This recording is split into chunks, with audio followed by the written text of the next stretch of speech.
boys, look at this. We're back together. It's episode 13 of the Cynical Challenge podcast. I think we just waited the extra month because 13's unlucky. So we just wanted to get rid of any bad juju. But we're back. Grayson Knutson here in Edmonton. We have Jeff Salisbury in beautiful Saskatoon, Saskatchewan. Sally, how are you? Well, considering none of the fire smoke from PA has descended on us yet, we're still doing okay. Yeah, we need some rain that way.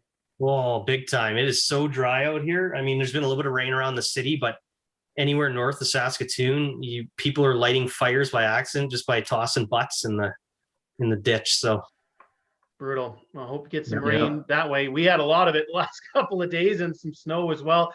Jeff Paulus is in St. Albert. He got some rain and snow. Two things, JP. First of all, congrats to you and Edmonton Scottish on that Game Changers Women in Soccer Symposium from a couple of weekends ago. That was phenomenal. All that video is still up there, is it not? Yeah, it's still available through Fitbod TV. So thanks for mentioning that. Yeah. There you go. Yeah. And then, of course, also congratulations on being named head coach at Nate. That's where you got your start here in the city of Edmonton. You're going to be coaching the women's program there. So congrats. Thank you for that as well. Yeah, I'm looking forward to that. But big shoes to fill. I mean, Carol Holtz lost, I think, 5 games in 8 years. So no pressure. Well, you didn't lose many up there with the guys either, though. No, I think we lost 7. But yeah, but I think her record is better than mine. And it's one of the best records in football, like quite honestly, at the college level, men or women. So some big shoes to fill. Man, I don't even think Sask Polytechnic has a men's or women's team at this point. So no. Does Briarcrest have one in the ACAC? Because that's the only Saskatchewan school that I know plays ACAC. They have hockey and volleyball for sure. I don't know about soccer though. I don't know anymore. Lake Labiche, there's a school in Lake Labiche apparently. Oh, okay, so they're in the league now. So that's new to me. I didn't know. Is that Portage? It must be. Is that? I think that's right. Anyway, that's your Alberta College geography lesson, and you're in there. I don't know Lake Labiche. I have no idea where Lake Labiche is. I don't even know. It's about 3.5 hours north of the city. Yeah, fun drive. Great. Yeah. That's up there. It's not bad. It's like Edmonton's practically the North Pole, isn't it? It's funny. We had to talk about this at work the other day when somebody mentioned Edmonton as central Alberta. Technically, Edmonton is basically dead center of the province, but it's never referred to as central Alberta because there's so much stuff to the north that's empty. So it's basically the northern half. But anyways, that's enough geography talk. Why don't we talk CanPL? Last week, we got a little bit more news as the league looks to return to play. Sounds like they still want to go with 28 games, but they pushed the start date back from what was supposed to be this upcoming weekend, May long, to the end of June, maybe the beginning of July. And it sounds like now they want to almost have, I don't know, like a tournament style. Everybody gets together and plays a few games in one location. Sally, start with you. What do you make of the latest news from Commissioner David Klanakin? Well, I think it's something massive to be celebrated. I mean, we've all sort of seen the light at the end of the tunnel getting a little bit closer now that all the vaccinations are happening, and hearing the league committing to some form of season again this year, even if it maybe is a bubble season again, or at least for part of it being a bubble season, that's awesome. Players need to be playing, they need to be getting paid, and we just need things to try and get back to something similar to normal as quickly as possible. So and now there's less bald coaches in the league, it'll be something even more to look forward to. So, well, we know that Valor is training. They've officially announced their training camp, and it began at the start of this week. So, JP, does that give us kind of an indication of when you think the season will start? Because I think you said before that they need about 6 weeks in preseason. Yeah, that's everybody's clue right there. Is the watch was on for when Valor wanted to start. And they would time themselves for 6 weeks. And Gailey's played it smart because it's a tough go. We've got FC Edmonton's been here training for a while, since February. And a lot of that was isolated. They're finally at Clark right now. They've left our facility.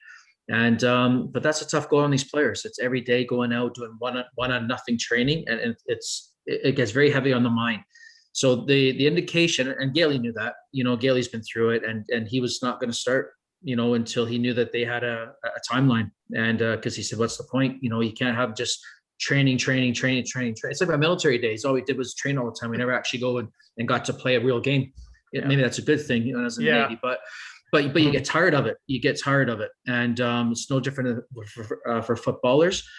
So with Gailey now starting, it's within 6 weeks we can expect to start is my guess. How concerned should we be that on the Ontario clubs, aside from Atletico Ottawa, who are apparently still quote unquote stuck in Madrid, if you can call it being stuck there, but York United and Forge haven't really been able to officially announce any sort of training camp. I'm sure they're doing some kind of isolated training, but is there a concern there that they haven't been able to start or at least announce anything? If you want parity in the league, and if you want everyone to be on the same, I guess have the same. They talked about this so much last year, parity, because we could have started before other provinces last year. We didn't. We weren't allowed to. And you talk about that, so it is a concern because if they can't train, then how do you have parity? So right now you've got the Ottawa group, obviously in Madrid. I mean, what a recruiting tool this is going to be going forward. Honestly, if you're that player that can sign with any team, and you've got a team saying, well, we're part of the Atletico, conglomerate or the group of companies, and we're going to go to Madrid every year for preseason, and they're going to pay you the same. Where are you going to go? And it's great advantage for them. But you've got the other two, and with Valor now started, you can expect then that they'll be somewhere within 6 weeks. And if these other two teams are not training, is it really fair to Forge and York? It's a tough one for them to be in. So are they going to have to leave their province to get a training camp in? One organization for sure has the money to do that. I don't know about the other one. I don't know how deep the pockets go, at York. Although they've got, very good ownership for sure at York. So yeah, what's that? The Baldessaros are rich. No, they're good owners. They're good owners. There's a lot of good owners in this league, to be fair. But so it's a tough one for them to be in right now, especially when you can imagine there is a date. And but you've got Pacific that's been training for a while. They stayed till December and kept training. They started early this year again, so they've been training. FC Edmonton's been training. Cavalry's been training.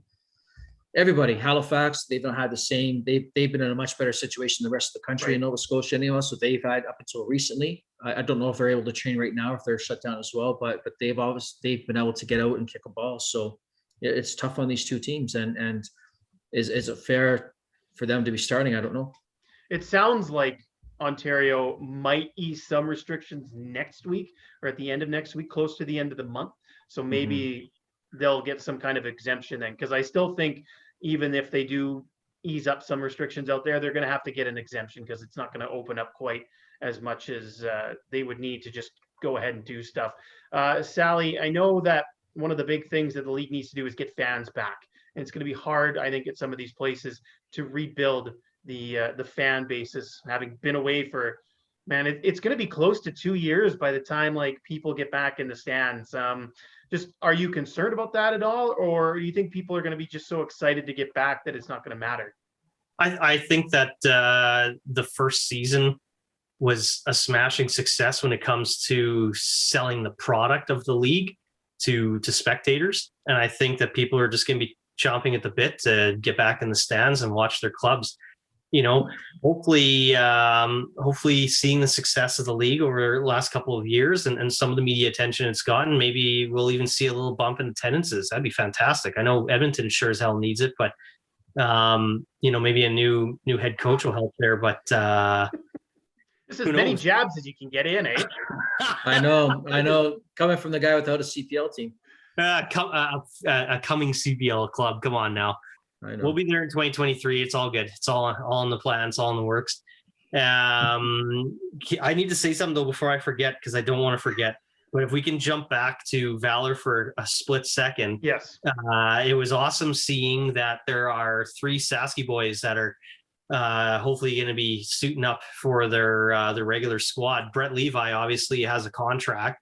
Then Nicky Bikis, who was the MVP of the SK Summer Soccer Series, he's on trial out there and hopefully will be getting signed.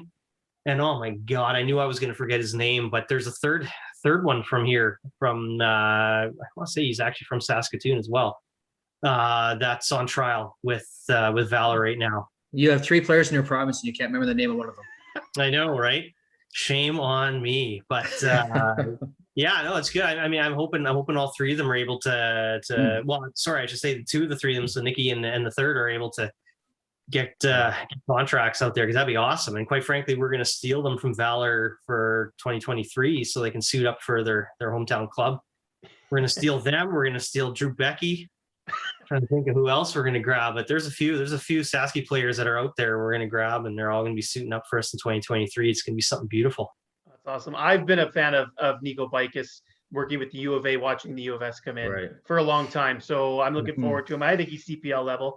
And I do think too that if the CPL starts the season in a bubble, I think that'll build up a little bit of momentum too before fans get back. And I think that will help, as long as local media outlets don't just forget about the Canadian Premier League teams in PEI or in wherever the hell they're going to play, because they still haven't figured that out. But that's up to CPL PR. Like that's up to CPQ's marketing and PR team. They're responsible for that. I mean, yeah, they came up with some terrible names before the actual names got created for the clubs. So God only knows. But I think though to that, there was an article I just read. Rob Fred was on it, and I know they've put in a bid to be the host if they do this bubble event again. And PEI did a great job last year. They were fantastic to us. It was a good event. The CPL did a good job in organizing it, running it. Once we got there, any little mistakes they fixed. But PEI was a really good host. That being said, if we want to create a bit more buzz, put this in a CPL city, because you already have one team there that has a marketing department. They've got the infrastructure in place. They've got the proper stadium that's made for TV already outside of that pole in Victoria, but they still have the media set up. I'm not having a dig there. We know. Yeah, no, it's a hassle. Yeah, it is, but they're set up. But they've got people on the ground there. That's part of the organization. You can run a better event. Plus, the media already knows about the team. The media already talks about the team there. So give it to a city that has a team right now. I mean, that's what they should do, and you'll get a bit more buzz, at least locally. But that's all you need. At least, yeah.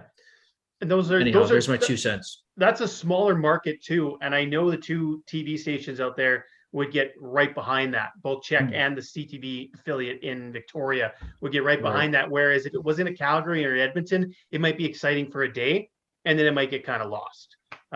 So we'll see how that goes. But looking forward to actually talking CPL, and to our faithful viewers, listeners, once the CPL season gets going, we promise we'll be on some kind of a regular schedule. But more CPL news, some signings. Obviously, we've been off for a month, so we've missed some big ones too. Sally, David Edgar retires, so Forge goes out and gets basically a like-for-like player in Dejan Jakovic. What do you make of that one? I mean, once again, I need to see how Forge manages to keep signing these ex-Canadian internationals when everybody else in the league is, maybe they get Marcel de Jong and he blows his Achilles. And then you have Jimmy Brennan as your manager, but that really doesn't count. It's crazy. Or I guess you got Nick Ledgerwood in Calgary too, but yeah, it's crazy. Forge just manages to fill the holes in their roster with ease, it seems. I mean, Dan's coming in with full international experience, playing in MLS the last few seasons.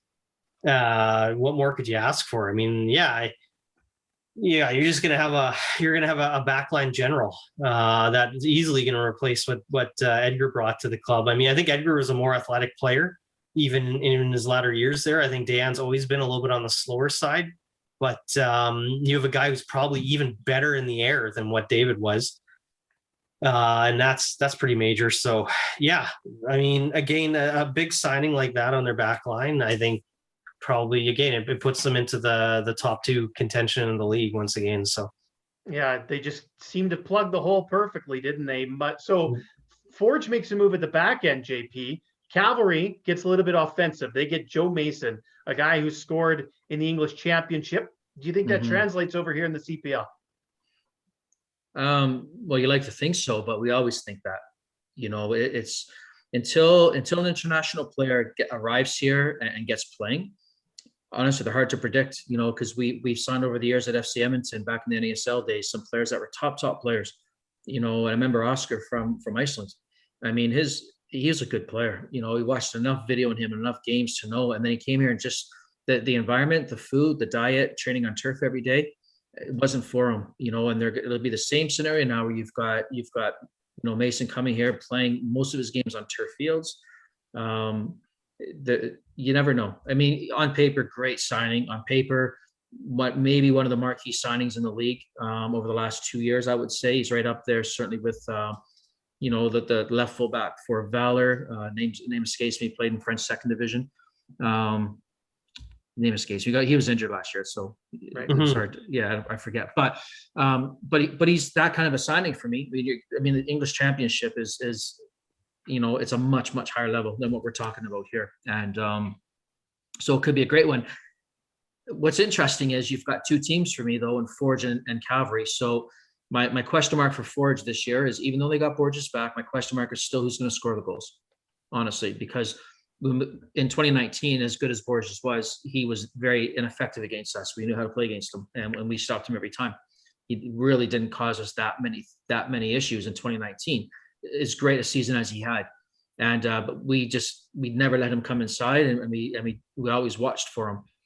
I worry that without another big signing up there for Forge, and who else is going to be there? Because now you've got one person to take out of the game at the moment. You've got some good players up front, but that marquee player. And then the flip side though is Calvary, and their backline's a question mark for me still now, because you've lost a real key. And I mean, Jay, you lost two. You lost the tour, and then you lose Jay. And Jay Wielden was that general for them. He was the leader. He was the other coach on the pitch, and they've lost that. Mason Trafford's going to be a great captain and a great leader back there.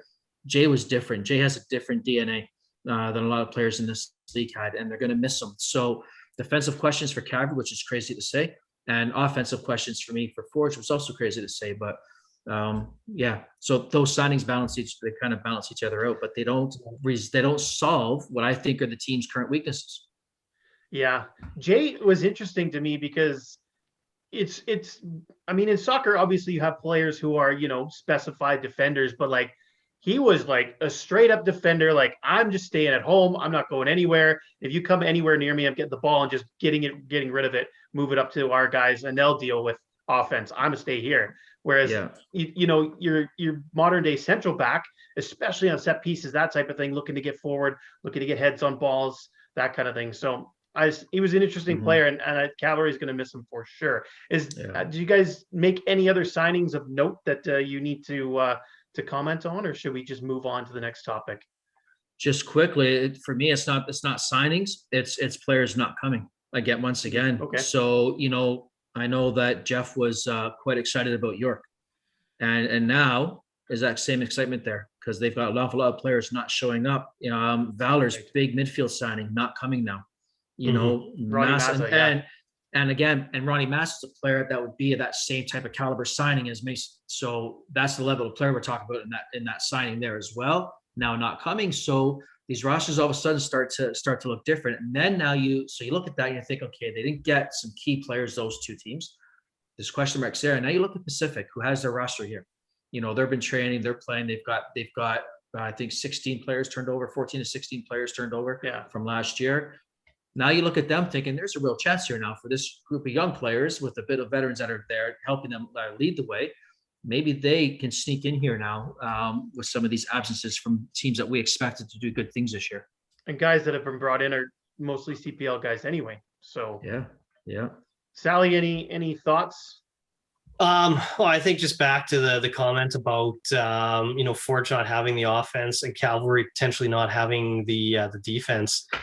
I think I would choose having a defense over an offense in this league still. I think if you're defensively solid and can really prevent any goals against, the other teams are going to have one or two mistakes every match. That's going to give you that opening to score at least once.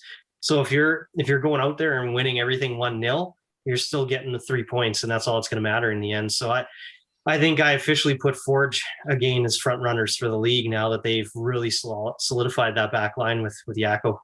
It's an interesting point that you make, Sally, and a good one too, I think, is that defense is still in the Canadian Premier League is probably far more important than offense, because the other teams will still make mistakes. It's a young league.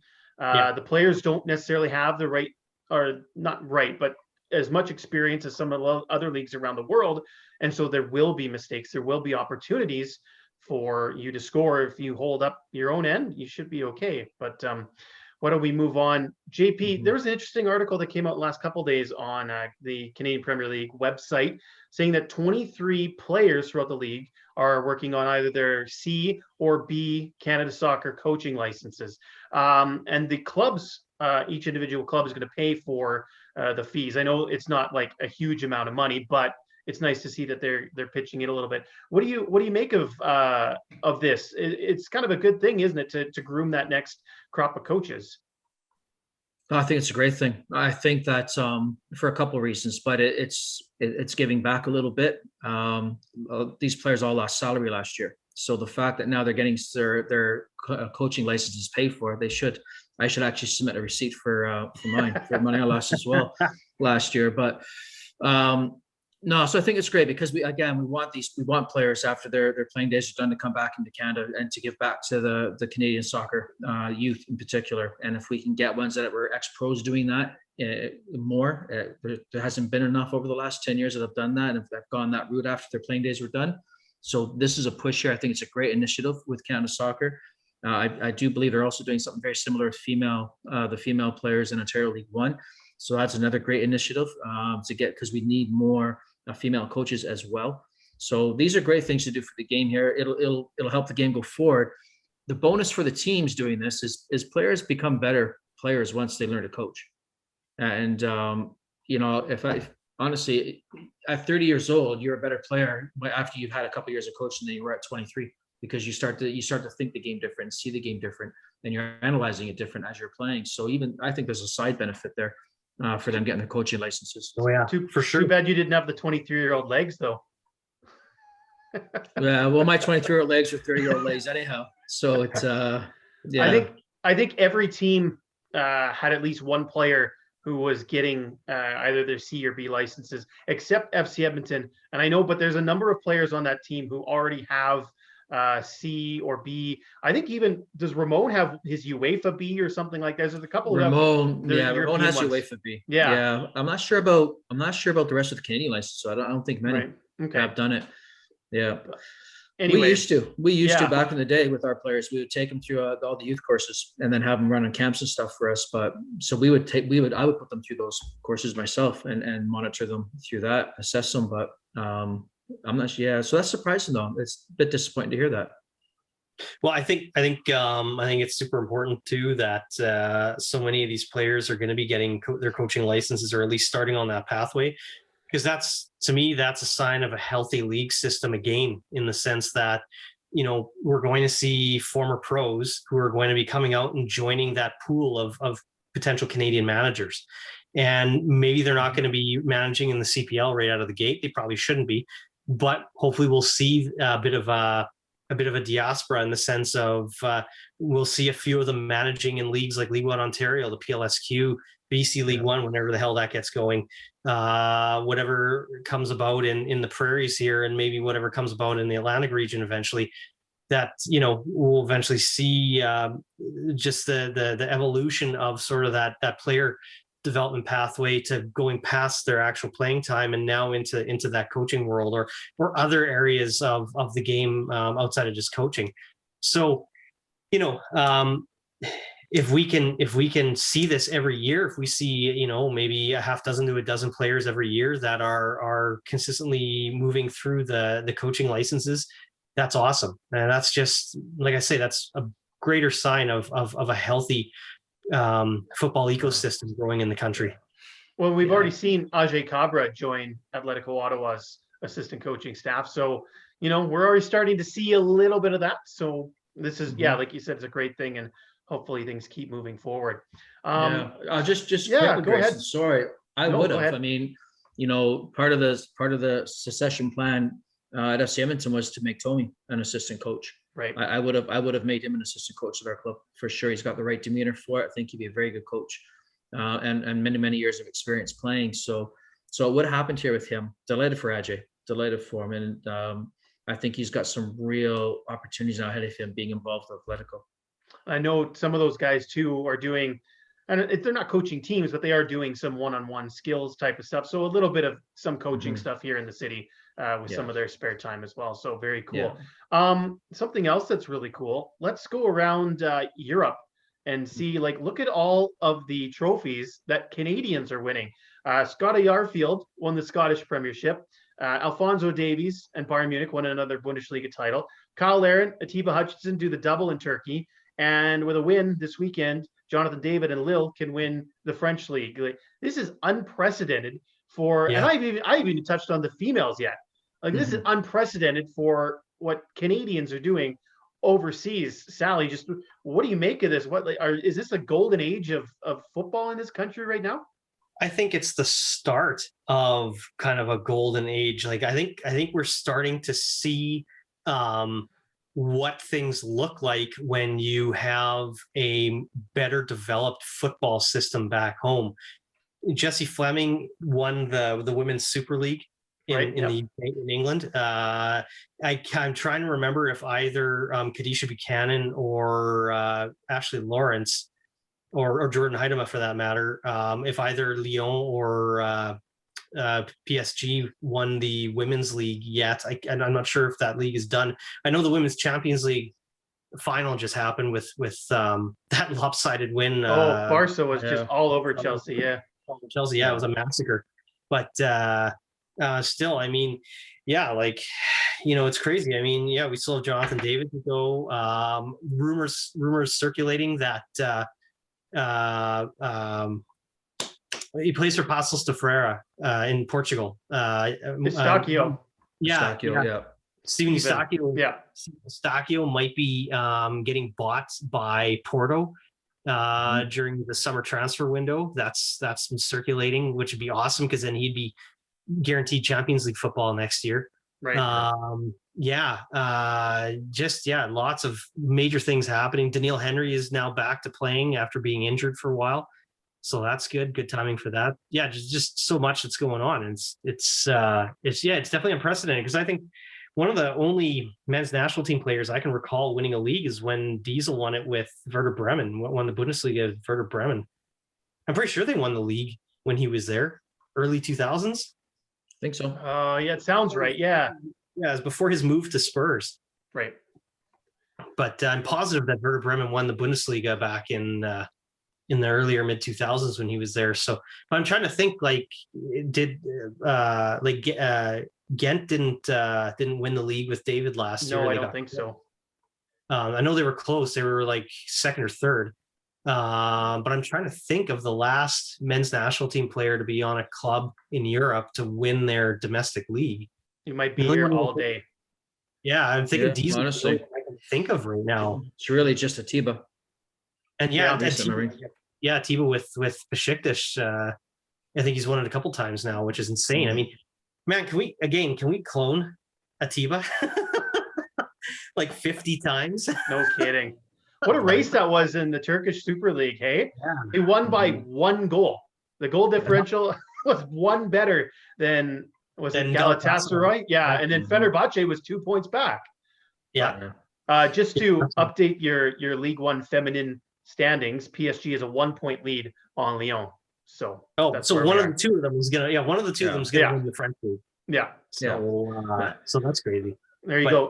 JP, what do you make of all this? Like, how exciting is it, and how important is it that the media is picking up on these stories?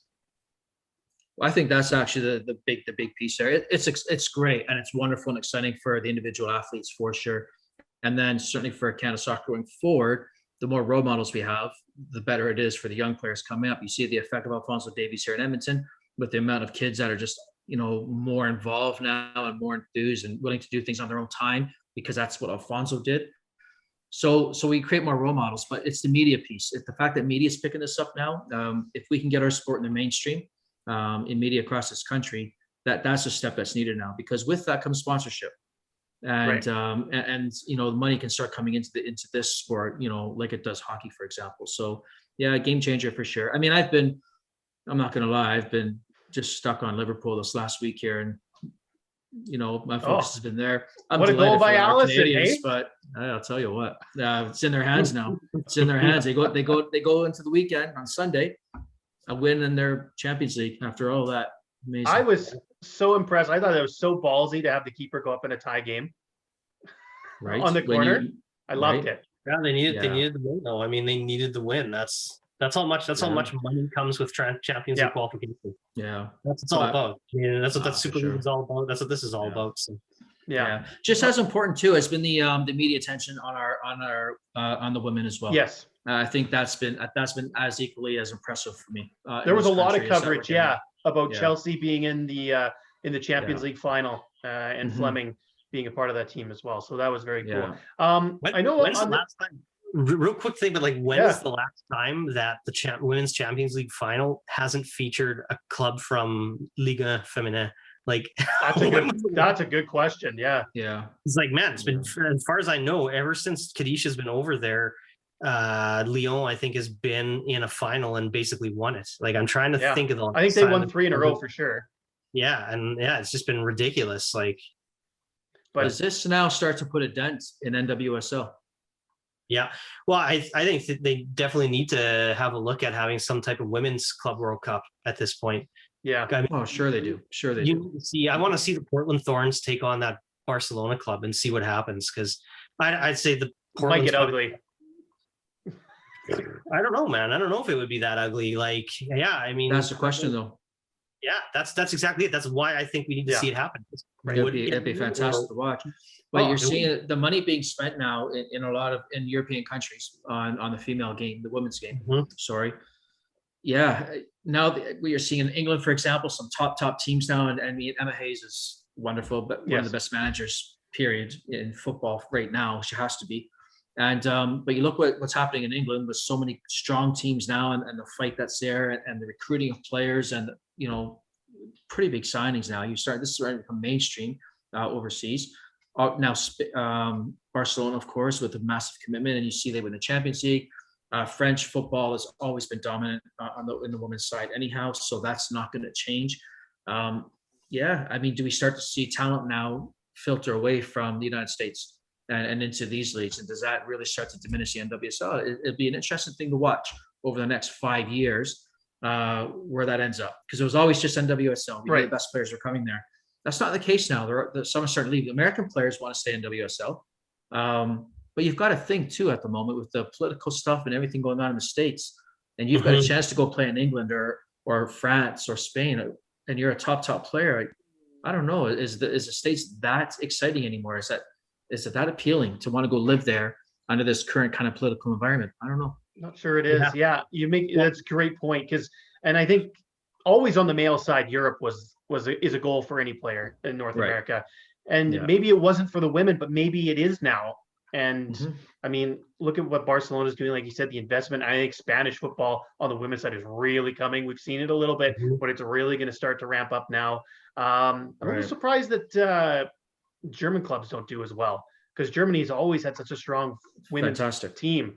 But their club teams aren't so good. But anyways, that's probably here's another interesting comparison on that too. How many people I know the NWSL final was poorly viewed. So be interested to check the viewer numbers now that they're watching NWSL, their championship final versus the Champions League final. Yeah. I thought NWSL final did really well ratings wise. It was one of the highest ones because it was actually on network TV. Yeah. Okay, maybe I'm wrong. I heard. Yeah, I read something wrong then. Certainly. So I believe that. But I still like to see that comparison. Yes. Yeah. Yeah.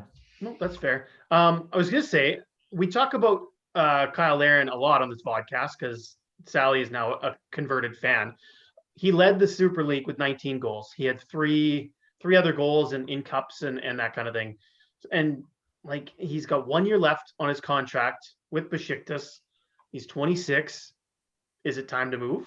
Should he make a move, or should you stay with what he knows? Sally, what do you think? It's really tough because it's working for him really well in Turkey. He's now getting Champions League football regularly with Besiktas. He was there this year. He's going to be there again next year. He's found a really good home for his development. I mean, he's not going to get worse by staying there. If anything, I think he's just going to continue to develop, because Besiktas are going to continue to bring in, better players now that they're facing stronger competition and wanting to have a Champions League run. So, I've seen some people say, Everton's been looking at him. He should make a move to the Prem. Man, the Premier League is so overrated though. Like, I think players going to the Premier League is such a sink or swim situation. Like, if you go to the Prem, it's either your career's either going to hop on a rocket to the moon, or it's going to just absolutely crash and burn, and it basically bottoms out your career. So I don't know. I think he should just sit put at least another season. And if he has a really big season of production again, then, I think he'll get even better offers, and we'll have more serious bidding from larger clubs. I think Oliver Platt mentioned either yesterday or today that he wants to see him go to a league like Serie A with a club like Atalanta. That'd be cool. I mean, that'd be a really good experience. He'd be going up for sure another level. I mean, he'd be in one of the big four leagues. I don't know. I hate seeing a player making a move that, is maybe a little bit more financially driven, where it might not be actually the greatest for their development in the end. And I think he's got more developing still to do in Turkey, and it's a great place for him to do it. He's finding success. So he's got his buddy Atiba there. They become obviously fast friends. And as you would expect. Atiba's just simply stopped aging. Like, his clock stopped at around 34. That's amazing. I don't get it. Like, it's some kind of wizardry that he's like, as he's 38 and he's just, I think he's gotten better, and I can't put it. I can't, make heads or tails of it. To me, he's a starter on the national team again, without question. Right. I mean, he's the best midfielder in the Turkish league, and I think that this actually makes him. I think this makes him a starter for the national team in the midfield. I mean, you have a guy with just so much experience. He's athletically not really declined. I mean, his mind. He's by far the best football mind of any player Canada has ever produced. So there's no question about that. How can you not have that being in your starting 11? But the question is, who do you sacrifice? Yeah, we've never had this problem. No, it's a great problem. It definitely has to be on the roster, and then you sort it out. You sort it out. But as for Kyle, I agree, Jeff. I think you stay. I think you stay. Number one, I mean, Everton. You're not going to ever see Champions League football. You might never need to see European football. Like, so why would you go? Like, you're in the Champions League now. Why would you ever go to Everton? Honestly, it's like, what's the point being a mid-level team all the time? Is that Atlanta in a Champions League spot? I don't follow the Serie A too closely. No, they're not. They're not. I don't believe they are. They were. Was it last season or the season prior? They were in the Final Four of the Champions League and lost out to the Liverpool, maybe. Or maybe Spurs. Maybe that was when Liverpool beat Spurs in the Champions League final. Was the year that Atalanta was in the Final Four. But I don't know what the Serie A table looks like. But I mean, they're a strong club. Like, they're no longer sort of that bottom half of the table in Serie A club. They're a club that's challenging for the Scudetto every year now. And they just have lots of bright young players. I just don't think that's the greatest fit for him again. I don't know. I think it'd be a mistake for him to leave Besiktas. He's got a really good thing going there. He's making good money. He's not gonna be going out and buying a Bugatti every other weekend. But who really needs to do that? Yeah. So scoring goals. He's the guy for the team right now. They're going to the Champions League. You're right. They are going to get him a better supporting cast around him for sure. Yeah. As they go to Champions League again with the money that comes in. Yeah. Why leave a good thing? Because the grass isn't always greener. That's right. Keep thinking that, and it's not. And next thing you know, he's sitting on a bench. He's sitting on a bench in Liverpool for the blue team. Who's not winning games. I mean, No, I'm kind of in the same mind as you guys. It's just I understand why people would want him to look at it, or would start this kind of rumor mill as to why he would, because leading scorer in a league that's not one of the biggest in Europe. 1 year left on the contract. That's typically when, you start to look at a move. So I understand why, wheels are turning, but I'm kind of in the same boat. Like, stay, play it out. You never know. You might, like you said, Sally, you might get more money if you play it out one more year too. So we'll see. He will get more money. If there's no transfer fee involved, if he's a free agent and there's no transfer fee involved, right, he can demand more salary. Yeah, for sure. Point. Yeah. Cool. Open floor for about 5 minutes. Any topics you guys think we should hit on, CanPL or otherwise? My daughter's trying very hard to contribute through the closed bedroom door right now, so I don't know if that's bleeding through, but no. Yeah, I think the big thing is everything that's happening here in Saskatoon. Maybe I'll take this time, I'll steal it to kind of fill everybody in on what's going on out here. Yeah, give us an update. Yeah. So what happened was, of course, the original announcement happened back in March, beginning of March, and it got a lot of people here really angry because the coming of the CPL club and the stadium being built was tied directly with the death of thoroughbred horse racing here at Marquess Downs, the horse racing track. And anyway, Prairie Land had already signed Marquess's death warrant back in February. So that happened. That predates the CPL thing, but their idiot CEO tied the two of them together. What the most recent thing that's happened is the horse racing folks and the We Really Hate Prairie Land Park folks combined together and went in front of the City of Saskatoon's Planning and Development Committee to raise a big stink over all this and demand that the city stop any of it from happening. But a lawyer appointed from the city's solicitor's office was part of that meeting. And she said that the city of Saskatoon can't stop Prairie Land from doing anything. They can't break the land lease with Prairie Land to stop them from utilizing the land where Marquess is. So that basically green lights everything with the stadium, in my opinion. The last thing that needs to happen is for the city to vote on their financial contribution to having the stadium built. So there's going to be financial contribution from both the province as well as the municipal government from the city. And then LSSE and Prairie Land are contributing to it financially as well for the stadium to be built. The latest rendering was leaked by Prairie Land by accident, which is hilarious. And it looks great. Like it actually looks kind of like a League One or League Two English ground. So it looks really good. I don't know if you guys have seen that rendering or not. But, no, I didn't see the leak. No. Yeah, that's nice. Yeah, it looks really good. So, but that's not even the final rendering. Their LSSE's director of marketing gave me a phone call and said, that one looks good. It wasn't supposed to be out yet, but that's not even the final rendering. Like there's still a few more variations that are going to come out. And eventually they're going to come and look for some public solicitation on things that they could do with the stadium to maybe make it that much better. So yeah, I think honestly, whether the city's committee votes on the financing approval in June or July, either way, I'm pretty sure it's gonna be a go ahead, and they'll be breaking ground next May, and then Saskatoon, FC United of Saskatoon Athletic is going to be kicking off in 2023, and we'll be teaching you guys in Edmonton and all the Calvary boys and that how to actually play some real football. I love it. I can't wait. I'm so looking forward to that. JP, do you have any final thoughts? Any topics you think we should touch on? Oh, there's a lot we could touch on. But, I know you got a couple minutes. Yeah. That's it. So you know what? One thing I will say though is I saw a tweet from Kurt today, just suggesting that with One Soccer and getting a membership, and they need everybody's support.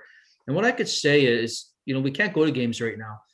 One of the major backers, really the biggest backer of the CPL and of creating our own domestic league in Canada has been Media Pro, which owns One Soccer.